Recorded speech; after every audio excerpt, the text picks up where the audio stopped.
Ko upravljavec v zimskih razmerah zapre kakšnih 7 km državne ceste med nekdanjim mejnim prehodom Solarje in Livškimi ravnami, domačin Ivan Leban iz Volč skoraj kilometrski odsek visoko nad Tolminsko kotleno uredil sankališče. Proga, ki se razteza od muzeja na prostem iz Prve svetovne vojne na Kolovratu vzdolž slovensko-italijanske meje proti Solarjem, že več kot desetletje privablja množico obiskovalcev vseh starosti. Ivan Leban, v lokalnem okolju bolj znan kot Kukč, se takole spominja začetkov. To je prišlo res spontano, to je zdaj bo 13 let, kar smo šli malo bolj točno gledati, da to progo, mislim, tu urejamo.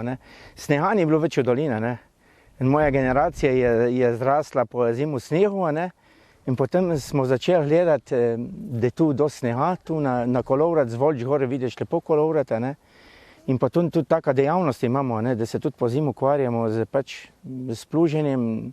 Eno zimo smo se odločili, ker so bile lih počitnice, da smo rekli, pa naredimo malo progo. In potem smo dali en A4 format dol v vrtecu Volče, Smo rekli, da bomo videli, zaradi otroka. Ta proga smo se učili delati, Vsaka leta je tudi drugačen sneg, malo nekaj in dosti smo se tudi mi naučili, kako to narediti. Sprva so se na progi srečevali predvsem mlade družine in mladina iz okoliških krajev, a vrveža je iz leta v leto več. Lepi zimski dnevi na Kolovrat zvabijo tudi obiskovalce od drugod, kar gre predvsem pripisati širjenju glasu prek družbenih omrežij, pa tudi epidemiji COVID-19. Tu je šlo v take razsežnosti, da nas je že malo straha. Mi smo amaterji, mislim, tu delamo našo ljubiteljsko vse. In še tu lahko povem, da drugo leto smo dali pa še tista A4 format še v vrtecu Tolmina. In potem zdaj, kako ste rekli, te družbene omrežja, tu je pa šlo v skrajnosti in še televizija malo je prišla med covidom tu posneti in je toliko obiska na tej spletni strani, da je neverjetno. Priču v trgovino, poslovodka pokliče, če grem teh ni, da mi da za en kavo, pa vprašaš, za kom se mi je zaslužil, Reče, ja, zato, ker smo toliko sank prodali na vaš račun, da se že tam dobavitelji čudijo, kam so šle vse sanke. To je dosti lepo, Ivan Leban ob ugodnih snežnih razmerah sankaško progo uredi in mesec ali dva vsako leto vzdržuje prostovoljno. Zato ne pričakuje povračila stroškov. In kot pove, se zaradi tako pozitivnega odziva zato čuti že skoraj dolžnega.